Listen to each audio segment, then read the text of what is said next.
দূর হ, আমি ব্যস্ত আছি। সব ছেলেরা চুপ হয়ে যায়।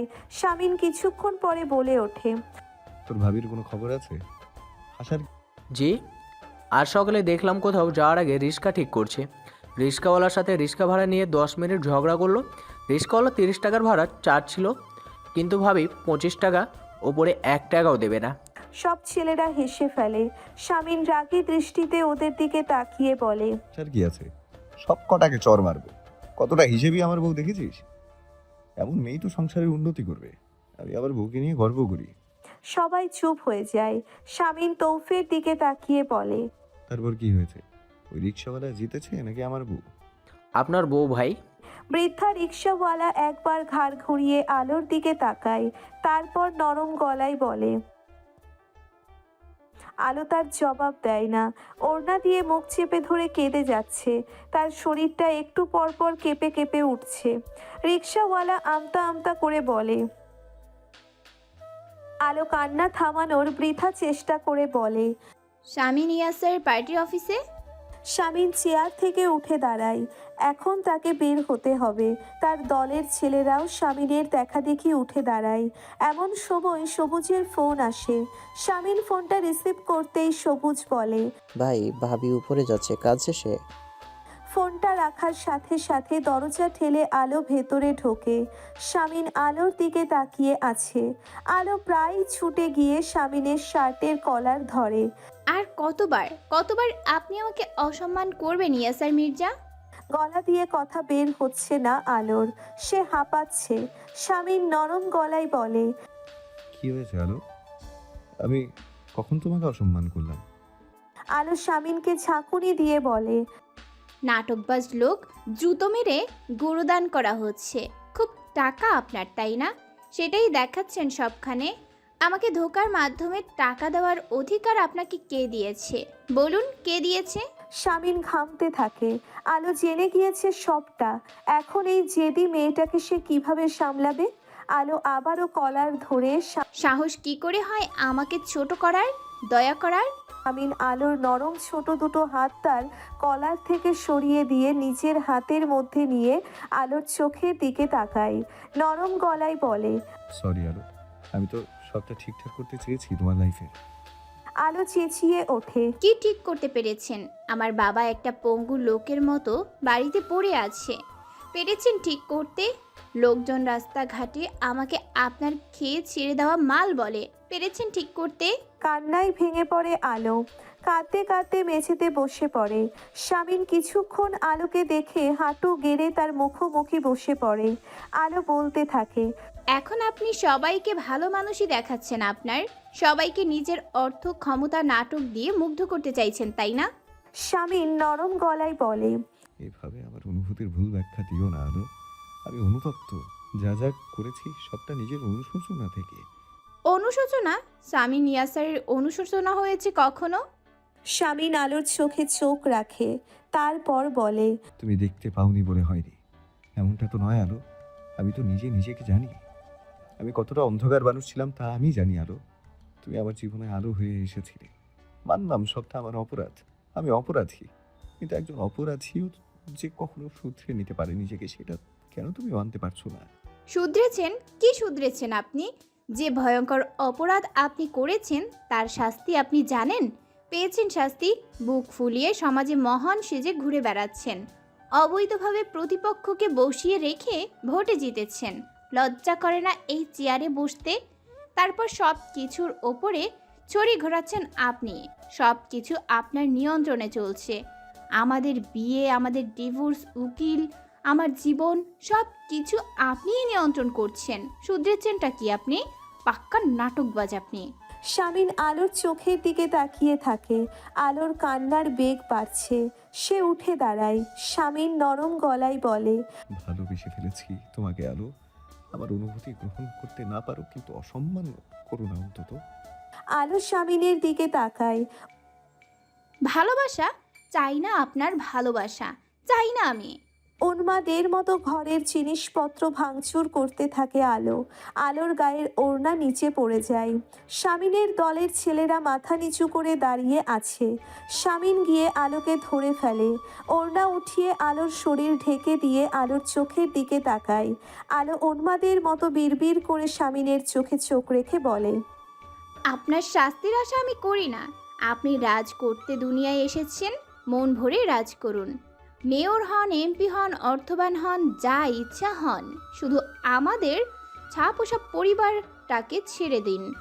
একটা কথা আপনাকে বলে দেই, আজ থেকে কখনো যদি আমি দেখতে পাই আপনি আমাকে আপনার ক্ষমতা, অর্থ দিয়া দয়া দেখিয়ে আমার আত্মসম্মানে আঘাত করেছেন, তাহলে আমি সুইসাইড করব শামীম ইয়াসসার মির্জা। আমি মানুষের কাছ থেকে আপনার খেয়ে ছেড়ে দেওয়া মাল অপবাদ মাথায় নিয়ে বাঁচতে পারবো, কিন্তু আপনার থেকে দয়া নিয়ে নয়। এর থেকে ভালো আমি আত্মহত্যা করব। কথাটা শুনে শামিন আলোকে ছেড়ে দেয়। আলো শামিনের দিকে তাকিয়ে হাঁপাতে থাকে। কিছুক্ষণ দাঁড়িয়ে থেকে তার ব্যাগটা কাঁধে তুলে নেয়। তারপর যতখানি তেজ নিয়ে এসেছিল শামিনের সামনে ঠিক ততখানি নিস্তেজ হয়ে চলে গিয়েছে। শামিন দাঁড়িয়ে থেকে তার ছেলেদের মুখের দিকে তাকায়। সবাই মাথা নিচু করে দাঁড়িয়ে আছে। কিছুক্ষণ পরে নিস্তেজ কণ্ঠে বলে ওঠে, শেষমেশ ওই আসিয়া ফেরাউনকে ডুবিয়েই ছাড়লো রে হাত। বেশি রাত হয়নি।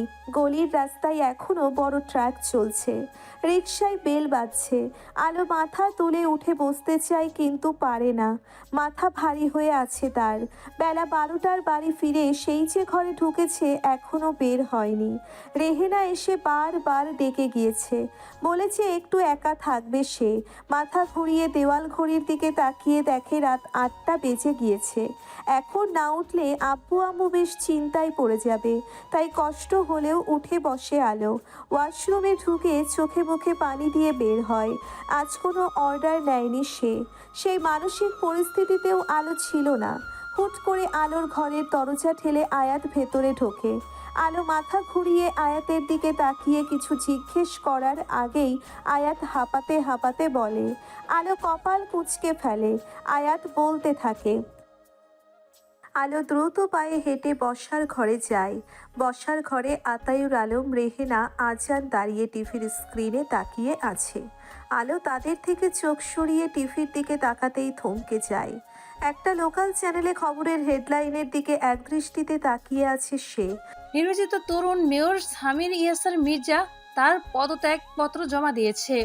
সংবাদ পাঠিকা বলতে থাকে, আর সন্ধ্যা 6টা নাগাদ তিনি নিজের বাসভবনে বসে সাংবাদিকদের কাছে বিষয়টা নিশ্চিত করেছেন। আলো খবরটা শুনে টিভির স্ক্রিনে একদৃষ্টিতে তাকিয়ে থাকে। স্ক্রিনে একটু পর পর শামীম ইয়াসসারের একটা শুভ্র পাঞ্জাবির উপরে মুজিব কোট পরা হাস্য উজ্জ্বল ছবি দেখানো হচ্ছে। আলো কিছু বুঝতে পারছে না বিষয়টা। সে তার আব্বু আম্মুর দিকে তাকাচ্ছে। টিভির রিমোট হাতে নিয়ে সে পরপর কয়েকটি চ্যানেল পাল্টাতে থাকে। প্রত্যেকটা লোকাল চ্যানেল একই খবর। একটা চ্যানেলে দেখাচ্ছে জনগণের প্রতিক্রিয়া।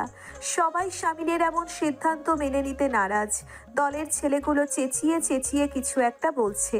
আলো টিভি অফ করে দেয়। কলিং বেল বেজে ওঠে। আজান গিয়ে দরজা খুলে দিতেই ঈশিতা আর ঋতু ভেতরে ঢোকে। ঋতু কাঁদছে। ঈশিতা এসে আলোর মুখোমুখি দাঁড়িয়ে কাঁপা কাঁপা গলায় কান্না আটকে রেখে বলে ওঠে। আলো বোকার মতো ঈশিতার দিকে তাকিয়ে আছে।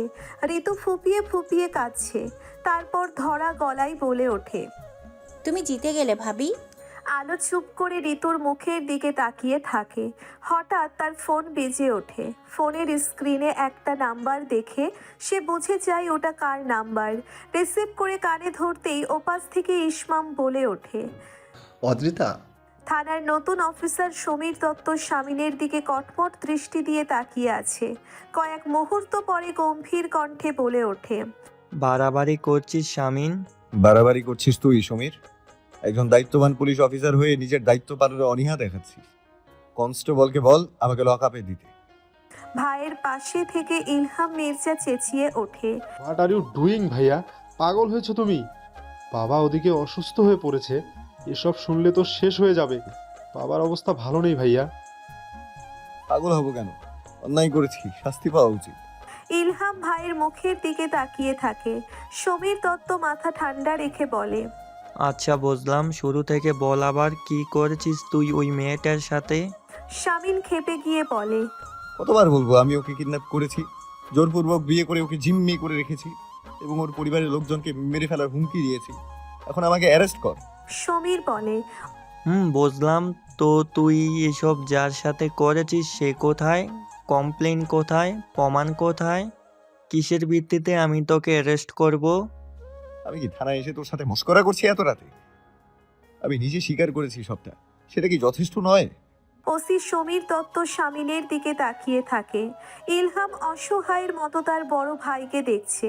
থানার বাইরে শোরগোলের আওয়াজ শোনা যাচ্ছে। শামিনের দলের ছেলেরা সবাই থানার বাইরে থেকে শামিনের সাথে যোগাযোগ করার চেষ্টা করছে। শামিনের সেদিকে কোনো ভ্রুক্ষেপ নেই। সমীর বেল টিপে একজন কনস্টেবলকে ডাকে। কনস্টেবল এসে দাঁড়াতেই সমীর বলে, বাইরে কি হচ্ছে? শামিন চুপচাপ বসে আছে, তার দৃষ্টি টেবিলের ওপর একটা পেপার ওয়েটের নিবদ্ধ। সমীর শামিনের দিকে তাকিয়ে বলে, তুই যা করতে চাইছিস তাতে তোর পুরো লাইফ, তোর রাজনৈতিক লাইফ জাস্ট ধ্বংস হয়ে যাবে। তুই কি বুঝতে পারছিস না? পদত্যাগপত্র জমা দিয়েছি। রাজনৈতিক লাইফ বলে তো আর কিছু নেই আমার। আমার লাইফের কথা যদি বলিস, ওটা এমনিতেও নষ্ট। ইলহাম আকুতির সুরে বলে ওঠে। ভাইয়া কেন এমন পাগলামি করছো? শামিন কোনো জবাব না দিয়ে সমীরের চোখে চোখ রেখে বলে, অ্যারেস্ট কর আমাকে। আলো ফোনটা কানে ধরে চুপ করে থাকে। ওপাশ থেকে ইসমাম বলে ওঠে, অদ্রিতা, ভাইয়া আমাদের জন্য কতটা ইম্পর্টেন্ট তা তুমি নিশ্চয়ই এতদিনে বুঝতে পেরেছো। তো আমি কি করব ইসমাম? আমি তো কোনো কমপ্লেন করিনি। তোমার ভাইয়া নিজে থেকে এসে এসব করেছে। সেটাই অদ্রিতা, ভাইয়া নিজে থেকেই করেছে। আলো কিছুক্ষণ চুপ করে থেকে বলে, তোমরা আমার সাথে এমন করছো কেন ইসমাম? তোমাদের পরিবারের সবার মুখের দিকে তাকালে মনে হয় আসল অপরাধী আমি, তোমার ভাইয়া নয়। আমার অন্যায়টা কি, অপরাধ কি আমার, বলো? ইসমাম স্বাভাবিক গলায় বলে, অপরাধ করনি এমনটা তো নয় অদ্রিতা। ভাইয়াকে ভুল বুঝে চর মেরেছ, হেনস্থা করেছ একজন মানুষকে। আলো অবাক হয়ে ইসমামের কথা শোনে, বলে, তার জন্য কি আমি যথেষ্ট শাস্তি পাইনি ইসমাম? তোমার ভাইয়া নিজের হাতে আমাকে শাস্তি দিয়েছে। আমি তার পা ধরেছি, তুমি জানো। সেদিন তোমাকে বলিনি সেসব কথা। যথেষ্ট শাস্তি পেয়েছি। উল্টো আমার বাবা যা করেইনি তার জন্য আমার জীবনটা নষ্ট করে দিয়েছে তোমার ভাইয়া। ইসমাম কিছুক্ষণ চুপ করে থাকে, তারপর বলে, আমার পরিবারের প্রত্যেকটা মানুষের ভালো থাকা ওই মানুষটার সাথে জড়িয়ে আছে অদ্রিতা। প্রত্যেকটা মানুষের খুশি ওই মানুষটার উপর নির্ভর করে। এখন তুমি কি করবে সেটা তোমার বিবেচনা। অন্যায় আবদার বলো বা যাই বলো, মনে হলো তোমাকে বলতে পারি তাই বললাম। আর হ্যাঁ, আমি তোমাকে অপরাধী বলছি না অদ্রিতা, কোনো অবস্থাতেই না। আমি শুধু আমার ভাইয়ের জন্য কষ্ট হচ্ছে যেমনটা তোমার জন্য হতো। ইসমাম কল কেটে দেয়। ইসমাম ফোন কেটে দেয়। আলো ঘর থেকে বেরিয়ে বসার ঘরের দিকে যায়। ঋতু সোফায় বসে আছে, শাড়ির আঁচল দিয়ে চোখের পানি মুছে আলোর দিকে তাকিয়ে বলে, দয়া করো ভাবি, নিজের ভাইদের ভালোবাসা স্নেহ আমি পাইনি। ওই মানুষটা দিয়েছে আমাকে সেসব। আমি দয়া চাইছি তোমার কাছে আমার ভাইয়ের জন্য। রাহাতের ফোন বাজছে। থানার বাইরে দাঁড়িয়ে আছে সে। ভেতরে এইমাত্র জামিল গিয়েছে। ফোনের স্ক্রিনের দিকে কিছুক্ষণ তাকিয়ে থেকে রাহাত ফোনটা রিসিভ করে। ওপাশ থেকে সাগর ভুইয়ার কণ্ঠস্বর শোনা যাচ্ছে। খিকখিক করে হাসতে হাসতে বলে, কি রে শামিনের চামচা, তোদের ভাইয়ের হাওয়া বেরিয়ে গেছে দেখলাম। এখন কেমন লাগছে তোদের? রাহাত চুপ করে থাকে। সাগর বলতে থাকে, শালা ভয় পেয়ে মার ছেড়েছে নাকি? কোথায় তোর ভাই, কোথায়? রাহাত এদিক ওদিক তাকিয়ে গলার স্বর নিচু করে দাঁত খিচিয়ে বলে, আচ্ছা তাই নাকি? তাহলে টুট টুট শব্দ হয়। রাহাত ফোন কেটে দিয়ে দাঁড়িয়ে থাকে। ফুয়াদ থানার সামনে বাইক দাঁড় করিয়ে এগিয়ে যায়। রাহাত বলে, জামিল শামিনের হাত ধরে রেখেছে। উৎকণ্ঠা নিয়ে বলে, ভাই সাংবাদিক এসে ভিড় করেছে, আপনি চলেন এখান থেকে, দোহাই লাগে। তোর বউ অসুস্থ, বাড়িতে যা জামিল। গম্ভীর কণ্ঠে বলে শামিন। সমীর শামিনের দিকে তাকিয়ে থাকে। ফুয়াদ ছুটে এসে শামিনকে ধরে, ঝাঁকুনি দিয়ে বলে, কি কি শুরু করেছিস এসব? শেষ করেছি সবটা। নিস্তেজ কণ্ঠে জবাব দেয় শামিন। তারপর সমীরের দিকে তাকিয়ে বলে, অ্যারেস্ট মি। বাড়াবাড়ি করছিস শামিন। ফুয়াদ চেঁচিয়ে ওঠে। সমীর কিছুক্ষণ শামিনের দিকে তাকিয়ে থেকে একজন কনস্টেবলকে বলে। নিয়ে যাও ওকে। শামিন চেয়ার ছেড়ে উঠে দাঁড়ায়। কনস্টেবল এসে নিয়ে যায় তাকে। ইলহাম আহত চোখে তাকিয়ে থাকে। ফুয়াদ সমীরের দিকে অসহায়ের মতো তাকায়। সমীর বলে, ওকে শান্ত করার জন্য পাঠিয়েছি লকআপে। কমপ্লেন না পেলে আমার বাপের সাধ্য নেই ওকে আটকে রাখার। চিন্তা করিস না। বাড়ির জামাটা পাল্টে একটা শাড়ি পরে নেয় আলো। পার্স ব্যাগের মধ্যে ফোনটা ঢুকিয়ে নিয়ে বসার ঘরের দিকে যায়। ঈশিতা উঠে দাঁড়ায়। রেহিনা কণ্ঠে উৎকণ্ঠা নিয়ে বলে, কোথায় যাচ্ছিস? আলো তার উত্তর না দিয়ে ঈশিতার দিকে তাকিয়ে বলে, ঋতুকে নিয়ে বাড়িতে যাও আপু, ও এমনিতেই অসুস্থ। ঠান্ডা গলায় প্রশ্ন করে ঈশিতা। আলো কিছু না বলে বেরিয়ে যায় ঘর থেকে। অনেক খুঁজে একটা রিক্সা পেয়েছে অবশেষে। থানার সামনে নেমে ভাড়া মিটিয়ে দিয়ে এদিক ওদিক তাকায়। থানার বাউন্ডারির ভেতরে শামিনের ছেলেরা দাঁড়িয়ে আছে। আলোকে দেখে তৌব সবাইকে নিচু স্বরে বলে, কে এসেছে দেখ। সবাই মাথা তুলে আলোর দিকে তাকায়। আলো ধীর পায়ে এগিয়ে গিয়ে তাদের দৃষ্টি উপেক্ষা করে থানার দালানের ভেতর ঢোকে। স্যার, একজন মেয়ে এসেছে আপনার সঙ্গে কথা বলতে। কনস্টেবলের কথা শুনে সমীর দত্ত তার দিকে তাকিয়ে বলে, একটু অপেক্ষা করতে বলো তাকে। অভিযোগ থাকলে নাও, আমি ব্যস্ত। ইসুফ। স্যার, মেয়েটির নাম অদ্রিতা আলো। সমীর ফুয়াদের দিকে তাকিয়ে বলে, এই সেই নয় তো? ফুয়াদ বলে, সম্ভবত। সমীর দত্ত কনস্টেবলের দিকে তাকিয়ে বলে, ভিতরে নিয়ে এসো। নীল রঙের একটা শাড়ি, জমিনে নেভি ব্লু সুতোর কাজ, আঁচল টেনে নিজেকে জড়িয়ে রেখেছে। চেহারায় সাজসজ্জা নেই কোনো, একেবারেই সাদামাটা। সমীর পা থেকে মাথা পর্যন্ত দেখে খুবই ভদ্রভাবে বলে, বলুন। আলো ঘরে থাকা প্রত্যেকের দিকে একবার করে তাকিয়ে চেয়ার টেনে বসে পড়ে। তারপর সরাসরি সমীরের চোখের দিকে তাকায়। সমীর বলতে থাকে, বলুন। ইয়াসার মির্জা কোথায়? নিস্তেজ কণ্ঠে বলে ওঠে আলো। লকআপে। আলো চমকে ওঠে। সমীর বলে, আমারই কনস্টেবল বলল পাঠাতে যাচ্ছিলাম আপনাদের বাড়িতে। আলো সমীরের দিকে তাকিয়ে আছে। সমীর বলতে থাকে, ইয়াসার মির্জা তার জবানবন্দিতে উল্লেখ করেছেন তিনি আপনাকে জোরপূর্বক তুলে নিয়ে বিয়ে করেছেন, জিম্মি করে রেখে আপনার এবং আপনার পরিবারের প্রাণনাশের হুমকি দিয়েছেন। এইসব আপনার কাছ থেকে শুনতে চাই। এইসব ঘটনা যদি সত্যি হয় তাহলে আমরা ব্যবস্থা নিয়ে ইয়াসার মির্জার সর্বোচ্চ শাস্তির ব্যবস্থা করব। আপনি নির্ভয়ে বলুন। আলো মাথা ঘুরিয়ে ফুয়াদের দিকে তাকায়। ফুয়াদ অসহায়ের মতো তার দিকে তাকিয়ে আছে। সমীর বলে, বলুন, তিনি আপনাকে জোরপূর্বক বিয়ে করেছেন, কিডন্যাপ করেছেন আপনাকে? আলো কিছুক্ষণ চুপচাপ বসে থেকে অস্ফুট স্বরে বলে, না। কোনো শারীরিক মানসিক আঘাত করেছেন কিংবা আপনার শ্লীলতা হানির চেষ্টা? আলো মাথা নাড়ায়। উনি যা যা বলছেন সবটা মিথ্যা? আলো মাথা নাড়িয়ে অস্ফুট স্বরে বলে ওঠে, জি। ওসি সমীর দত্ত আলোর দিকে তাকিয়ে আছে। কিছুক্ষণ পরে বলে ওঠে, লিখিত বয়ান দিন। আলো একটা কাগজে বয়ান লিখে নিচে সই করে দেয়। তারপর কাগজটা সমীর দত্তের দিকে এগিয়ে দিয়ে নিচু স্বরে বলে, আমি একটু ইয়াসার মির্জার সাথে দেখা করতে চাই। সমীর দত্ত একজন কনস্টেবলের দিকে তাকায়। কনস্টেবল আলোকে উদ্দেশ্য করে বলে, আসুন আমার সাথে। হার্টে রিং পরানো। চেন্নাই গিয়ে প্রত্যেক 6 মাস অন্তর চেক আপ করতে হয়। একটু আধটু চাপ পড়লেই অবস্থা খুবই খারাপ হয়ে যায়। বিছানায় শুয়ে শুয়ে ছেলের জন্য দুশ্চিন্তা করছে ইমতিয়াজ মির্জা। কাজের মেয়ে দুটো ছাড়া বাড়িতে আর কেউ নেই।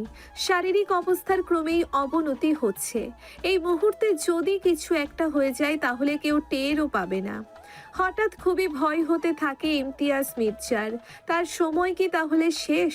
কিন্তু সে এভাবে ছেলে মেয়ের মুখ না দেখে মরতে চায় না। কখনোই না। নিচু গলায় সিতারাকে ডাকতে থাকে। সিতারা এসে দরজার বাইরে দাঁড়িয়ে বলে, জি খালুজান। পোনা এসে দাঁড়ায়। ইমতিয়াজ মির্জার বিছানার কাছে দাঁড়িয়ে বলে, খবর পাইনি ভাইজান, আপনি এত উতলা হবেন না, সামিন বাবার কিছু হবে না।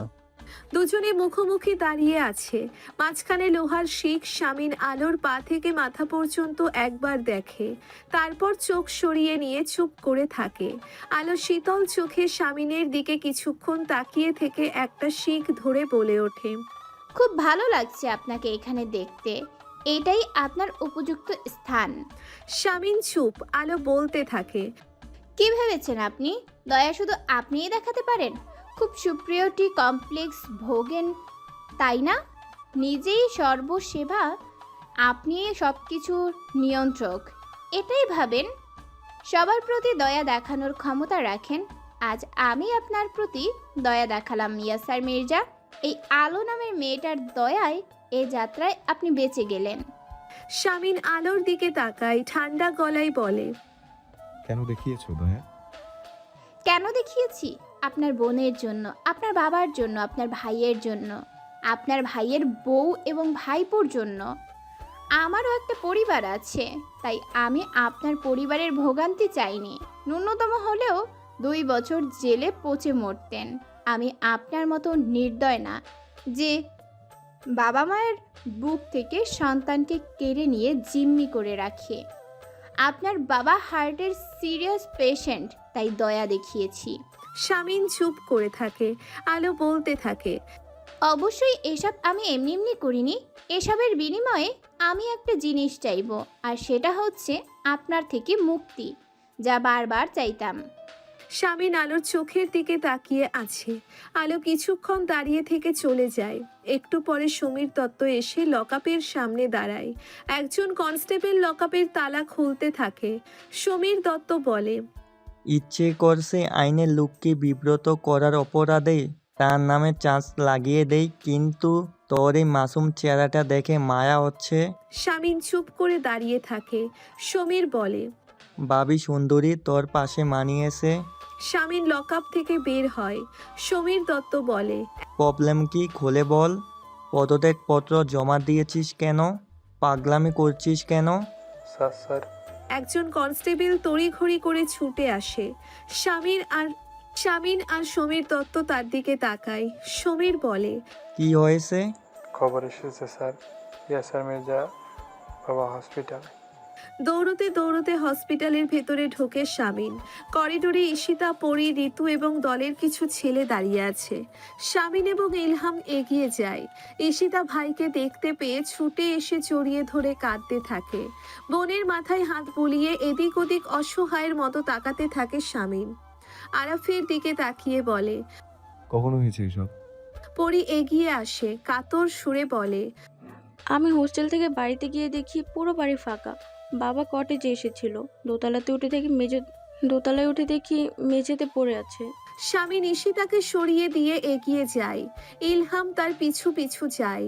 কেবিন থেকে ডক্টর বের হয়ে এদিকে আসে। শামিন কিছু জিজ্ঞেস করার আগেই ডক্টর নরম গলায় বলে ওঠে, আই এম সরি, অনেক দেরি করে ফেলেছেন আপনারা। শামিন ডক্টরের দিকে বোকার মতো তাকিয়ে থাকে। এমন সময় ধপ করে শব্দ হয়। পেছনে মাথা ঘুরিয়ে শামিন দেখে ঈশিতা ফ্লোরে পড়ে গিয়েছে অচেতন হয়ে। মাম্মা, দাদুভাই ওখানে কেন ঘুমাতে? ইহান প্রশ্নটি করে ঋতুর দিকে তাকিয়ে আছে উত্তরের অপেক্ষায়। ঋতু নিশ্চুপ চোখের পানি ফেলছিল। সংসারের সব তিক্ত মিঠা অভিজ্ঞতা একপাশে রেখে লোকটা তার শ্বশুর, তার স্বামীর বাবা। ঋতুর জীবনে তার ভূমিকা ছিল। ইলহামের হাতে যখন অত্যাচারিত হতো, ওই খাটিয়ায় শুয়ে থাকা লোকটা সান্ত্বনা দিতে আসতো। লোকটা আদর্শবান কোনো লোক না, যথেষ্ট ত্রুটি তার রয়েছে, কিন্তু ঋতুর কাছে খারাপ কিংবা অসম্মানেরও কেউ না। লোকটার জন্য ঋতুর কান্না পাচ্ছে খুব। ছেলের কথার জবাব না দিয়ে ঋতু মাথা ঘুরিয়ে লিভিং রুমের আশেপাশে তাকায়। ঈশিতা আর্তনাদ করে কেঁদে যাচ্ছে। খাটিয়ার দুই পাশে তার দুজন ছেলে বসে আছে, যেন বাবা কিছু বলছে তাদের। চুপচাপ শুনছে তারা। ভোর 4টে প্রায়। ইমতিয়াজ মির্জার লাশ কিছুক্ষণ আগেই হসপিটাল থেকে নিয়ে আসা হয়েছে। আত্মীয় স্বজনের ভিড় জমে গিয়েছে শান্তিনীরে। জামিল এগিয়ে গিয়ে মেঝেতে শামিনের পাশে চুপ করে বসে পড়ে। শামিনের দৃষ্টি মেঝের দিকে। জামিল মৃদু স্বরে বলে, ভাই, ইসমা ফোন দিচ্ছে বারবার, ওকে জানাবো? শামিন অনুভূতি শূন্য দৃষ্টিতে জামিলের দিকে তাকিয়ে নিস্তেজ কণ্ঠে বলে, আমাকে দে ফোনটা। ভাইয়া? ইসমামের কণ্ঠে উৎকণ্ঠা। শামিন অস্বাভাবিক ঠান্ডা গলায় বলে, চিন্তা করিস না ছোট, থানায় কিছুই হয়নি, আমি বাড়িতে। ইসমাম একটা স্বস্তির নিঃশ্বাস ছাড়ে, তারপর বলে, বাবা ঠিক আছে? সন্ধ্যে শুনলাম অসুস্থ। শামিন একটা দীর্ঘশ্বাস ছেড়ে বলে, ঠিক আছে কি নেই তা তো জানি না ছোট। মানে? কাল সকাল 10টায় বাবার জানাজা। কেমন মেয়ে রে তুই? স্বামীর ঘর করবি না ঠিক আছে, তাই বলে একটা মানুষ মরে গিয়েছে তবু একটু সহানুভূতি আসছে না তোর? আলো মাথা ঘুরিয়ে প্রফেসর শিবলির দিকে তাকায়। প্রফেসর শিবলির বলতে থাকে, একটা মানুষের বাবা মারা গিয়েছে, তোর তো বাবা আছে, আর তোর ভাইয়ের কিছু হলে তোর কেমন লাগে?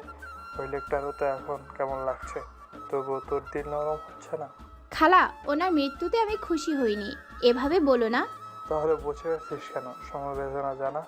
আলো অবাক হয়ে তাকিয়ে থাকে। প্রফেসর শিবলির ওয়াইফ কিছুক্ষণ দাঁড়িয়ে থেকে বসার ঘরের দিকে যায়। আলো উঠে আতায়ুর আলমের ঘরের বাইরে গিয়ে দাঁড়ায়। টুপিটা পাঞ্জাবির পকেটে ঢুকিয়ে দিয়ে আতায়ুর আলম আলোর দিকে তাকায়। আলো মৃদু স্বরে বলে, যাচ্ছ তুমি? আতায়ুর আলম নিচু স্বরে বলে, না গেলে কেমন দেখায় না মা, আমরা সামাজিক জীব। আলো চুপ করে থাকে। আতায়ুর আলম আমতা আমতা করে বলে, আর তাছাড়া ইয়াসেরের সাথে ব্যক্তিগত শত্রুতা থাকতেই পারে, কিন্তু একজন বিশিষ্ট সমাজসেবক। এগুলো এতিমখানা এজেন্সি চালায়, সাংবাদিক অ্যাসোসিয়েশনের সবাই যাচ্ছে, এটা আমাদের অ্যাসোসিয়েশনের নীতি, আমরা না যাওয়াটা দুষ্টিকটু। আলো বাবার দিকে তাকিয়ে অস্ফুট স্বরে বলে, জানাজা কয়টায়? 10টায় পারিবারিক কবরস্থানে দাফন হবে। রিকশা থামিয়ে গেটের বাইরে কিছুক্ষণ দাঁড়িয়ে থাকে। রাস্তাটা মানুষে গিজগিজ করছে। অবশ্য বিশিষ্ট সমাজসেবকের বাবা মারা গিয়েছে, একসময় সেও এমপি ছিল। এত লোকজন তো থাকবেই। আলোর অস্বস্তি বাড়ছে। সবাই কৌতূহলী দৃষ্টিতে তাকে দেখছে। এখনো কোনো চেনা লোকের চোখে আলো পড়েনি। এদিক ওদিক তাকিয়ে গেটের উপরে লেখা শান্তিনীর কথাটির দিকে আলোর চোখ পড়ে। তারপর একটা গভীর নিঃশ্বাস ফেলে পা বাড়ায়।